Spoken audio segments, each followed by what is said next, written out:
Good morning. Thank you for helping get the message out that, if you're in an evacuation zone, you've got to get out. We care about your life. We all have families. I want to keep every family intact. So everybody, if you're in an evacuation zone, make sure you've got to get to a shelter, you've got to get to a friend's house, or you've got to get to a hotel. And if you have a problem getting out, you can call us. I've got an emergency hotline, 800-342-3557. We will get you out. But you can't wait. We can't do it in the middle of a storm, Bill. Yeah. You said last hour during your press conference you're running out of time. You need to leave, especially if in the evacuation areas. You also talked about a 3 to 10 foot storm surge. Can you picture or visualize that for our audience about the impact of that at sea level for the southern part of your state? That. We went through this in an area in the northern part of our state a year ago with a hurricane. And if you stop and think about it, think of a 3 or 10 foot wave of water flowing in very rapidly, right, and flowing out. I mean, this can engulf your entire house. And it's going to come in. When they come in really fast.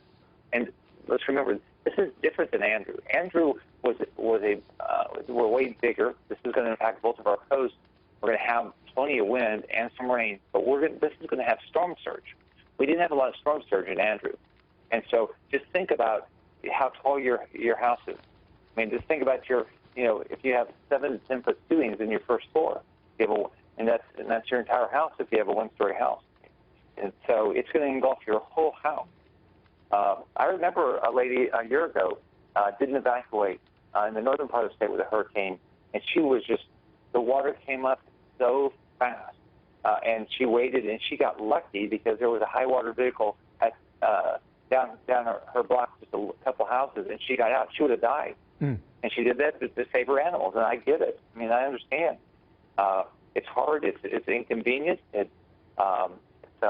But you've got to get to shelter. Yeah, that storm surge. So I shut down all the schools yesterday, starting today. I shut down every school in the state. That storm surge is really what wiped out a lot of the islands in the Caribbean and killed 19 along the way, so your message is well heeded on that. When you were with us yesterday, you talked about needing volunteers for these shelters. Yesterday, the number was at 9,000. 9,000 needed volunteers. Are you anywhere close to getting what you're asking for? We needed a total of 17,000 volunteers. We have 17,000 volunteers now. Now, we'll probably need more because people won't be able to do it full time.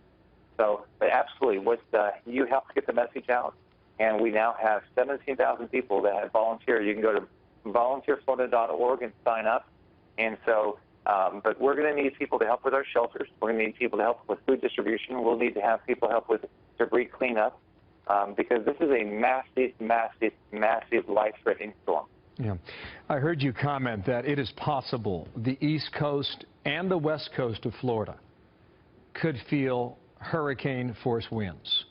Irma is that large? Hey, Bill, Bill, at the same time, this is going to come. It looks like the path right now would be coming right up. And, we've got a big lake in the middle of Okeechobee. I ordered evacuations for the cities and towns right south of the lake. It's not because the Corps of Engineers believes the dike is fine, but we're going to have some water spill over because of the wind, because the winds are picking up.